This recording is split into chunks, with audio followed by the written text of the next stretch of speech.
নমস্কাৰ এমএছ সাপোৰ্টৰ অন্য এটা ভিডিঅ'লৈ আপোনালোক সকলোকে স্বাগতম জনাইছোঁ। আজি আপোনালোকৰ কাৰণে লৈ আহিছোঁ অত্যন্ত গুৰুত্বপূৰ্ণ ভিডিঅ' আৰু এই ভিডিঅ'টোৰ মাধ্যমেৰে আজি আপোনালোকক জনাম এটা ভাল খবৰ। যদি আপুনি এতিয়ালৈকে চৰকাৰী টয়লেট পোৱা নাই বা চৰকাৰী টয়লেটৰ বাবে আবেদন কৰা নাই তেন্তে আপোনালৈ আহিছে এটা অত্যন্ত ভাল খবৰ।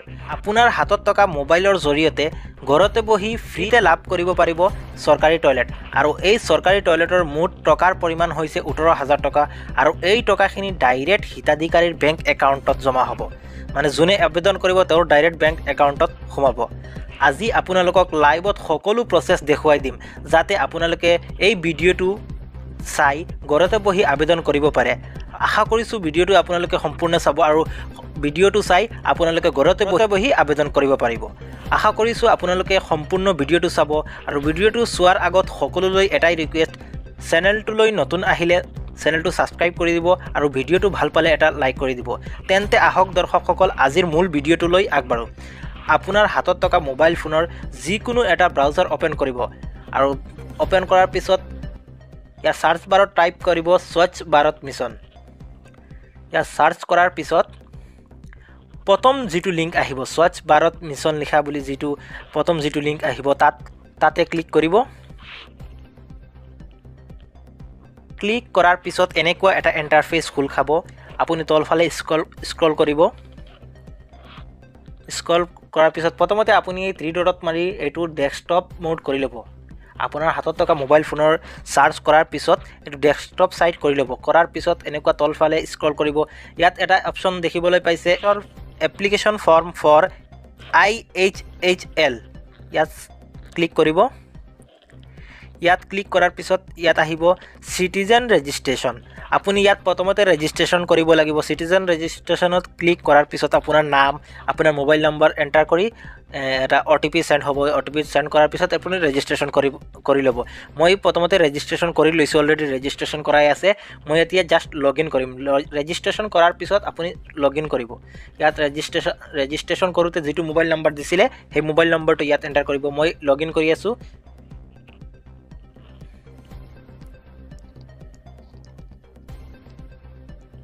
মোবাইল নম্বৰটো এণ্টাৰ কৰাৰ পিছত গেট OTPত ক্লিক কৰিব। তাত OTPটো এণ্টাৰ কৰিব। ইয়াৰ পিছত চিকিউৰিটি কোড বুলি এটা অপশ্যন আহিব। ইয়াত চিকিউৰিটি কোডটো আপুনি এণ্টাৰ কৰি চাইন ইন কৰিব।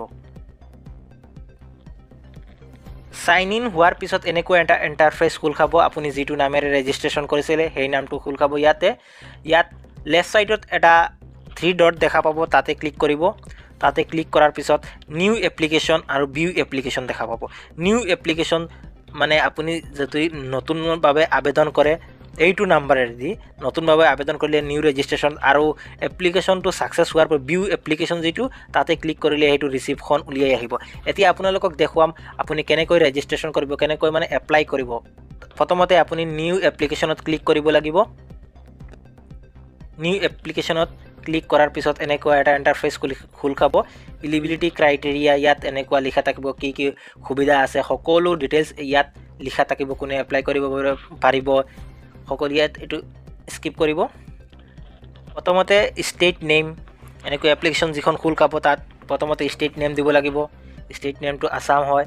তাৰপিছত আপুনি কোনখন ডিষ্ট্ৰিক্টৰ হয় ডিষ্ট্ৰিক্টটো দিব। ইয়াত জাষ্ট ক্লিক কৰিলেই হ'ল। যিটো ডিষ্ট্ৰিক্ট হয় আপুনি ইয়াত ক্লিক কৰি দিব। তাৰপিছত কোনটো ব্লকৰ হয় ব্লকৰ নাম দিব। ইয়াৰ পিছত কোনটো ব্লক কোনটো পঞ্চায়তৰ আণ্ডাৰত হয় আপুনি এইটো দিব। দিয়াৰ পিছত ইয়াত দিয়া আছে ছিলেক্ট ভিলেজ, কোনটো গাঁৱৰ হয়। ইয়াৰ পিছত হেবিটেশ্যন ক্লিক কৰিব। ইয়াত সকলো অপশ্যন দিয়াই থাকিব, আপুনি অকল ছিলেক্ট কৰিব লাগে। তাৰপিছত যাৰ নামত আবেদন কৰিব, নেম অফ দ্য এপ্লিকেণ্ট, যাৰ নামত আবেদন কৰিব টয়লেটখন তেওঁৰ নাম দিব আৰু সেই নামটো এজ পাৰ আধাৰ কাৰ্ডত যেনেকুৱা লিখা আছে ছেইম তেনেকুৱাই দিব লাগিব। আধাৰ কাৰ্ডৰ নাম লিখাৰ পিছত আৰু ইয়াৰ পিছত ৰাইট ছাইডত লিখা আছে আধাৰ কাৰ্ড নম্বৰ, আধাৰ কাৰ্ডৰ যিটো নম্বৰ আছে ইয়াত এণ্টাৰ কৰিব। ইয়াৰ পিছত I am giving a constant এইটো ক্লিক কৰি তাৰপিছত ভেৰিফাই আধাৰত ক্লিক কৰিব। ভেৰিফাই আধাৰত ক্লিক কৰাৰ পিছত ভেৰিফাই আধাৰ নম্বৰ ক্লিক কৰাৰ পিছত তাৰপিছত আপোনাৰ ইয়াত ৰাইট সাইডত আহিব হাজবেণ্ড নেম তেওঁৰ হাজবেণ্ডৰ নাম কি, মহিলা হ'লে হাজবেণ্ডৰ নাম আৰু পুৰুষ হ'লে তেওঁৰ ফাদাৰ্ছৰ নাম কি সকলো দিব। পিছত জেণ্ডাৰ কি আছে ইয়াত দিব, কোনটো কেটাগৰীৰ হয় সকলো ইয়াত ছিলেক্ট কৰিব। ইয়াৰ পিছত ইয়াত তলত আহিব বেংক নেম, কোনটো আপোনাৰ বেংক একাউণ্ট হয়, আপোনাৰ বেংকৰ নাম প্ৰথমতে ছিলেক্ট কৰিব লাগিব। ইয়াত বেংকৰ নাম ছিলেক্ট কৰি IFSC কোড, এই আপোনাৰ বেংক একাউণ্ট পাছবুকত লিখা থাকিব IFSC কোডটো দি ইয়াত আপোনাৰ বেংক একাউণ্ট নাম্বাৰ, আপুনি IFSC কোড দিয়াৰ পিছত অট'মেটিক এইবিলাক ফিল হৈ যাব, ব্ৰাঞ্চ নেম সকলো ফিল হৈ যাব। ইয়াৰ পিছতে আপুনি অকল দিব লাগিব ইয়াত একাউণ্ট নাম্বাৰ, প্ৰথমতে একাউণ্ট নাম্বাৰটো দিব আৰু ইয়াৰ পিছত কনফাৰ্ম একাউণ্ট নাম্বাৰ, এই দুইটা আপুনি ফিল আপ কৰিব লাগিব। আৰু ওপৰত আপুনি অকল ব্ৰাঞ্চ যিটো বেংক হয় সেই বেংকটো লিখি আৰু IFSC কোড লিখি সাৰ্চ কৰাৰ পিছত সকলো অট'মেটিক ফিল হৈ যাব, আপোনাৰ বেংক একাউণ্টৰ সকলো অট'মেটিক ফিল হৈ যাব। আৰু ইয়াৰ পিছত আপুনি জাষ্ট অকল একাউণ্ট নাম্বাৰত লিখিব, তাৰপিছত কনফাৰ্ম একাউণ্ট নাম্বাৰত আকৌ এইটো কনফাৰ্ম হোৱাৰ কাৰণে আকৌ লিখিব। তাৰপিছত ইয়াত যি আছে চুজ ফাইলত আপোনাৰ বেংক একাউণ্টৰ প্ৰথম ফ্ৰণ্ট পেজ যিটোত একাউণ্ট নাম্বাৰ লিখা আছে, এইটো ভালকৈ মনত ৰাখিব, যিটোত একাউণ্ট নাম্বাৰ লিখা আছে যোনটো পেজ, সেই পেজটো আপুনি স্কেন কৰি মোবাইলেৰে কৰিলে আপুনি ফটো তুলি সেইটো চাইজ মিলাই এইটো ইয়াত লিখা আছে, ৰাইট ছাইডত লিখা আছে নোট অনলি কোনটো ফাইল একচেপ্ট হ'ব, PDF, JPG, PNG, এইটো 200 KBৰ ভিতৰত এইটো আপুনি চাইজ মিলাই গুগলত গৈ আপুনি মিলাব পাৰিব। চাইজ মিলাই আপুনি চুজ ফাইলত গৈ ক্লিক কৰি আপুনি আপলোড কৰিব পাৰে। আপলোড কৰাৰ পিছত আপুনি আপোনাৰ এপ্লিকেশ্যন ছাকচেছফুল বুলি এটা SMS আহিব, ইয়াত ফ্ৰণ্টত দেখিবলৈ পাব। আপুনি এইটোত যদি ৰিচিপ্টখন উলিয়াব বিচাৰে তেনেহ'লে আপুনি আকৌ 3 ডটত ক্লিক কৰিব লাগিব, লেফ্ট ছাইডত 3 ডটত ক্লিক কৰাৰ পিছত ভিউ এপ্লিকেশ্যন ইয়াত লিখা আপুনি এইটো নাম্বাৰে যিমানখিনি এপ্লিকেশ্যন কৰিছিলে সকলো ইয়াত দেখা পাব। মই বহুত কেইটা কৰি লৈছোঁ, যাৰ বাবে ইয়াত এপ্লিকেশ্যন নাম্বাৰ দেখিবলৈ পাইছে। এনেকুৱা কৰাৰ পিছত ট্ৰেক ষ্টেটাছত আপুনি যদি ক্লিক কৰে, ট্ৰেক ষ্টেটাছত ক্লিক কৰিলে এনেকুৱা ষ্টেটাছটো দেখুৱাব, আপোনাৰ এপ্লিকেশ্যন নম্বৰতো ৰিচিভ হৈ গৈছে, আপোনাৰ নাম বেনিফিচিয়াৰীৰ নাম দেখুৱাব।